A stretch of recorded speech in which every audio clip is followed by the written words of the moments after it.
आज़ादी के संघर्ष के बाद आज हम खुद को आज़ाद कहते हैं, लेकिन क्या अपनी सोच से आज़ाद हो पाए हैं? क्योंकि आज भी इस आज़ाद भारत में ऐसे लोग हैं, ऐसा वर्ग है जो आज भी आज़ाद नहीं, शायद सोच ने उन्हें आज़ाद होने का मौका ही नहीं दिया, जो आज भी अपने हक की लड़ाई लड़ रहे हैं। और वो लड़ाई है देश में समानता के अधिकार की। ये सपना था डॉक्टर भीमराव अंबेडकर का, जो आज तक पूरा नहीं हो पाया, क्योंकि आज भी देश का हर नागरिक को समानता का अधिकार नहीं।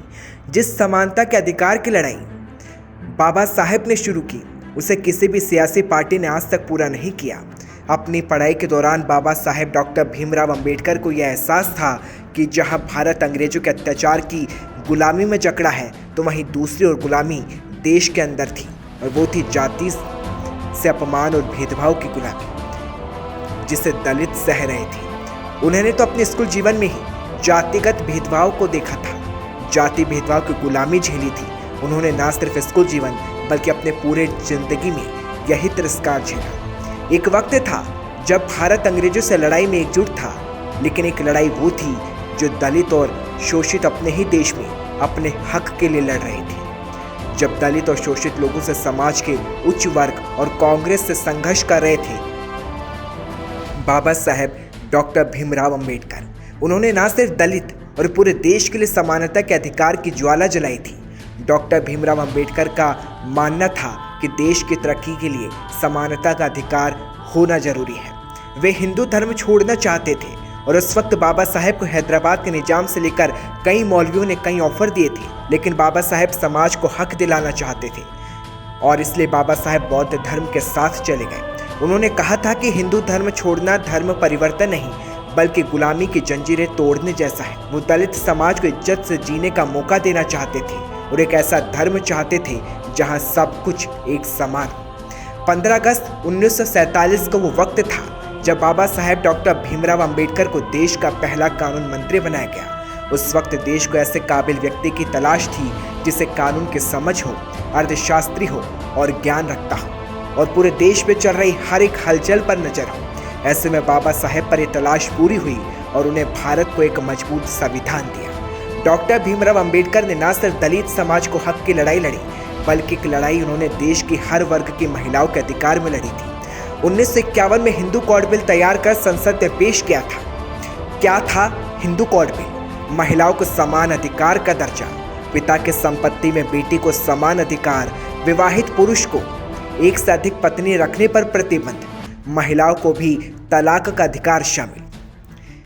ये वो हिंदू कोड बिल था जिसे संसद में पेश किया गया, लेकिन रूढ़िवादी हिंदू ताकतों, सरकार के अंदर ही विरोध करने वाली ताकतों ने इस बिल को पास होने नहीं दिया। ये वो वक्त था जब बाबा साहेब ने 1951 में ही अपने मंत्रिमंडल पद से इस्तीफा दिया था, और इस ऐतिहासिक इस्तीफे पर बाबा साहेब ने क्या कहा था, उसके शब्द आपको आज जरूर सुनने चाहिए। बाबा साहेब ने कहा था कि आज हिंदू कोड बिल की हत्या कर दी गई। ऐसे में मेरा मंत्री बने रहने का अर्थ समझ नहीं आता। बिल में शादी तलाक संबंधी विधेयक पर 2 दिन की चर्चा चली, फिर प्रधानमंत्री जवाहरलाल नेहरू ने पूरे हिंदू कोड बिल को वापस लेने की घोषणा कर दी। मैं हैरान रह गया। मैं ये मानने को तैयार नहीं हूँ कि तलाक और विवाह संबंधी बिल समय की कमी के चलते पास नहीं कराया जा सकता है। मुझे प्रधानमंत्री की नीयत पर शक नहीं है, लेकिन हिंदू कोड बिल पास कराने के लिए जिस संकल्प और ईमानदारी की जरूरत थी, वो उनमें नहीं दिखी। अपने इस्तीफे के बाद बाबा साहेब ने राजनीति से भले ही दूरी बनाई हो, लेकिन अपनी जिम्मेदारी और सामाजिक सेवा से दूरी नहीं बनाई थी। बाबा साहेब को आज तक दलितों के मसीहा के तौर पर ही पेश किया जाता है, लेकिन उन्हें जो दर्जा दिया जाना चाहिए वो आज तक नहीं मिला। एक राष्ट्र नेता की छवि वाले बाबा साहेब राजनीतिक पार्टियों के लिए हमेशा दलितों के मसीहा ही रहे, लेकिन वो चाहते थे कि देश का हर वर्ग आज़ाद हो और खुली हवा में आज़ादी की सांस ले सके। वैसे आज डॉक्टर भीमराव अंबेडकर की 131वीं जयंती पर बाबा साहेब को हर राजनीतिक दल ने याद किया है।